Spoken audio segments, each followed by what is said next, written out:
Hey Terraformers, it's Andrew Brown and welcome to another video. In this one, we are going to be running the project validator for week 1. I'm not sure if we're going to have one in week 2 because it just depends on what we need for that, but definitely for week 1, we're going to be loaded up with quite a bit of tests. So down below, I'm just going to go to the validator step and just show you that there are 7 specs with 50 assertions. So there are a lot of checks that are going on in there. Let's go take a look at these 7 specs. The first one we'll be looking for in your account is whether you have a bucket name matching the name that you've provided. So here you can see it's doing the AWS CLI call S3 API list buckets.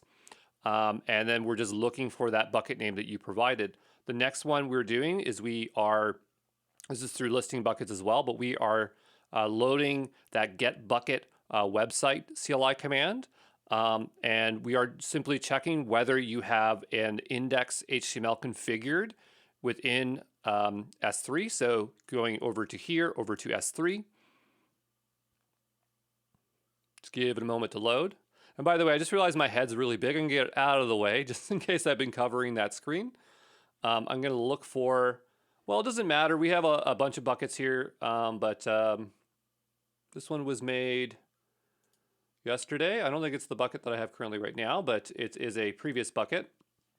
But if we go here to properties, and we scroll all the way down to the ground, we're looking at that static website hosting, and we're seeing whether this index HTML value is set. Now that doesn't say whether the file is there, it just says whether it's set.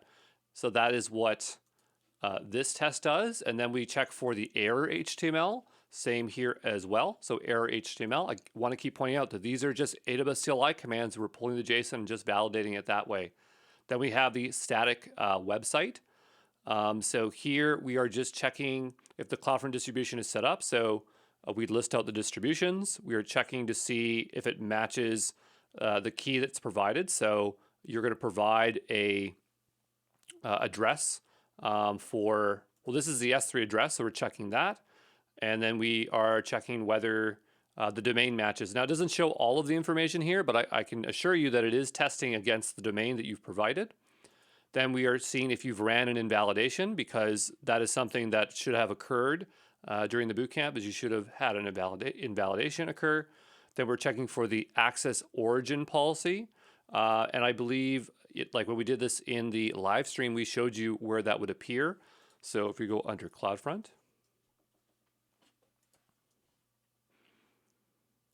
and we go over to origin access, it's going to be an origin that appears over here. Okay, so there is that. And the last thing we're going to check is whether you have an index HTML file. So this is going to check, it's going to use get head object, which checks whether that object exists and it is of an HTML content type, because that's something we had to set, and whether there's actually anything inside of it. So those are all the checks that are for week 1. I might add a few more in week 2, or we might not do validators in the AWS account in week 2. We'll just decide how we want to do that based on how the bootcamp goes. But this checks for quite a bit, so hopefully that is clear. I'm going to go ahead and just show you how to use the validators if you do not remember, or you just want to walk through it with me. So you get a certain amount of attempts. This one's set to 25. I'm not sure why it's so high.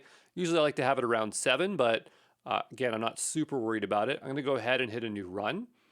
And so we have to accept the agreement. Remember, you should not be utilizing this within company accounts. These should be your personal accounts. The accounts should be created specifically for this bootcamp. We're not responsible for any data that we read that you've given us access to that you did not want us to read. Okay, so just make sure you are using a nice new clean account. We'll go ahead and hit submit and continue. I should clarify that when I say a new account, I mean a new account for the entire bootcamp. You don't need to make an account for every single run. That would be a little bit taxing. But the first thing we need to do is get our AWS account ID. So I'm going to make my way over to AWS. While we're waiting, I'm going to go ahead and, well, actually we have to do this first because I need to have infrastructure set up in order to populate this stuff. So I'm going to go ahead and start up my workspace. I'll be back here in just a moment, okay? All right, so my environment has spun up. I just want to tell you that I actually set up the code trap, and so I expect you to have issues with Terraform, running Terraform. So if you don't, that's great. but I've definitely set up a code trap here, and I'm just pointing this out because it's a beginner boot camp, and you're not going to see me run into it because I made sure to make the fix for it. So I'm just pointing that out right now. What I'm going to do is I want to go ahead and deploy our stuff. So I'm going to go ahead and type in Terraform or TF init. So we'll initialize the project. Just wait a moment here. We'll say TF apply auto approve. Okay, we'll hit enter.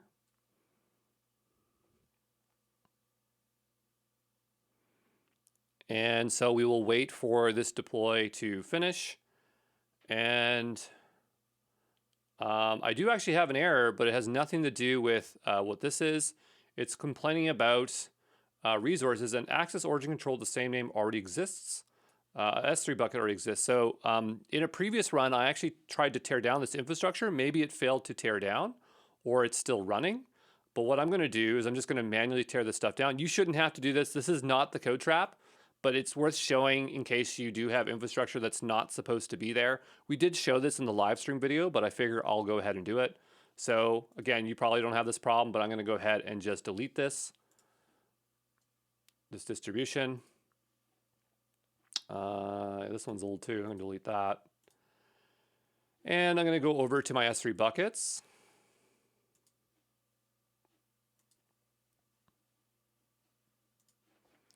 It already exists, this bucket. Okay. There we go. Yeah, and so we saw that earlier when I was looking at it, and I was a bit confused. But again, this isn't the code trap. This is just me not cleaning up my state file because I was on Gitpod on my other computer. I think it was destroying, and I just closed my computer. And that's probably the reason why that problem happened there. So that should be gone. I'm just going to make sure it's also gone in access origins. So go here as well.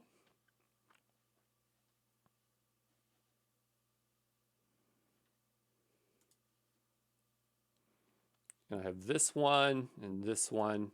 You can go ahead and delete those. Great. So that should resolve that issue there.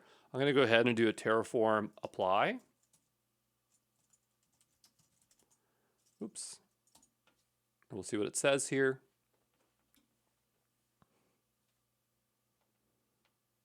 Looks okay. I'm going to go ahead and type yes. Fingers crossed my deploy works.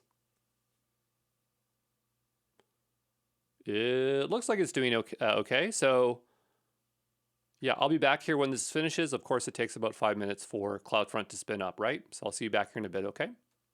All right, so my deploy has finished there, and there are a couple things that we have, our bucket name, our CloudFront URL. Let's go back over to TeacherSeat or Exam Pro. TeacherSeat's the name of the the technology. Exam Pro is our platform name or brand name. Anyway, coming back over here, I'm going to grab the bucket name. We're going to go ahead and paste that into here. We'll grab our CloudFront URL, and we'll go ahead and paste that in here. Make sure you do not have trailing spaces. I'm not sure if our system will pull those things in. Notice that I have these fill buttons. This is because I've done this run before, so you won't see these buttons unless you've done that prior. If you have to do multiple runs, and you don't want to keep running and looking for your AWS account ID, you can go ahead and press the button, which is really nice. I'm going to make sure that I'm grabbing the right one. I'm going to go over here and grab it manually. And also, since you're doing the run for the first time, you're not going to have that fill button. We'll go ahead and paste that in. I'm deploying things in CA Central 1. Okay, so that is good. I'm going to go ahead and hit save and continue. It's going to have permissions. I'm going to generate the permissions. I'm going to generate the AWS CLI command. I'm going to copy it. I'm going to go over here. I'm going to paste it in to Gitpod or whichever you want to call it over here. We'll paste it again. It's not taking it sometimes. We'll right-click copy, right-click, hit enter. And it's going to complain because I already have a stack from before, from week 0. So this is something that you'll have to remember to do. You'll have to go over to CloudFront, or sorry, CloudFormation. Okay. And we'll go ahead and we will tear down this old one. We'll hit delete, delete. And we'll make our way back over to here. And Well, we'll just go back here. I'm going to hit up once and hit enter to create that stack. I'm going to confirm that I've created that by going back here and giving this a refresh.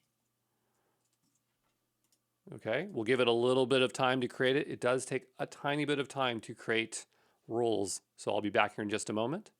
After awaiting a short amount of time, that is now created. I'm going to click into this one here, and I'm just going to go here and take a look at the actual cross-account role because I just want to show you what permissions are in it.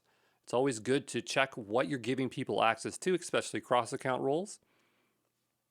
So we'll give that a moment to load here. If we scroll on down, we can expand the permissions here. And so we want access to see your buckets. We want access to see distributions, get distribution, list invalidations, list CloudFront access origin identities. Though those are generic ones in here. We don't actually access those, but the way the policy adds it in, even though we don't care about those. And there's that get origin access controls. If you notice, the AWS CLI commands are generally very similar to the permissions. So there is a CLI command called get origin access control, and its permission is get origin access control.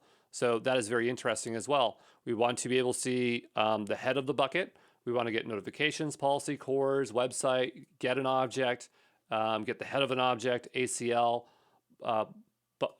get bucket public access block, and then we're locking down to specifically that bucket. So we really don't want access to all your buckets. We're really only grabbing this one. The only place where we're grabbing everything would be the listing of buckets and everything in CloudFront. But you can see it's very minimal in terms of what we're grabbing. What I want to do is go back over to Teacher Seat, and we're now ready to run the puller. So we'll hit Run Pull. You can see it's running those AWS CLI commands. And this is probably the longest part that occurs here. I'm going to expand it, make sure there are no errors. So it says 15 out of 19 passed.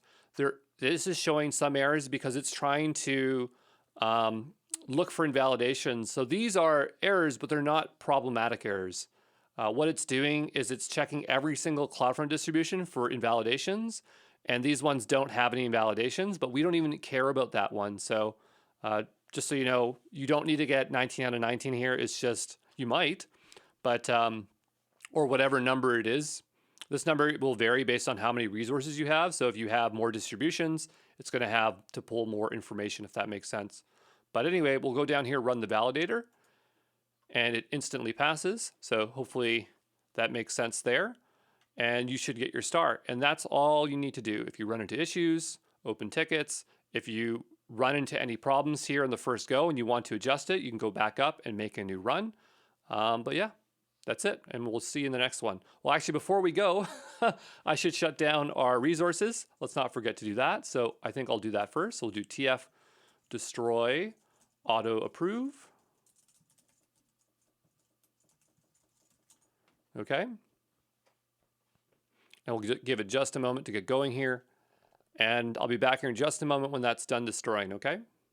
All right, there we go. So that is now torn down. And so I'm gonna go to the top left corner and run stop workspace. Remember to do that to preserve your Gitpod credits. And we'll see you in the next one. Ciao.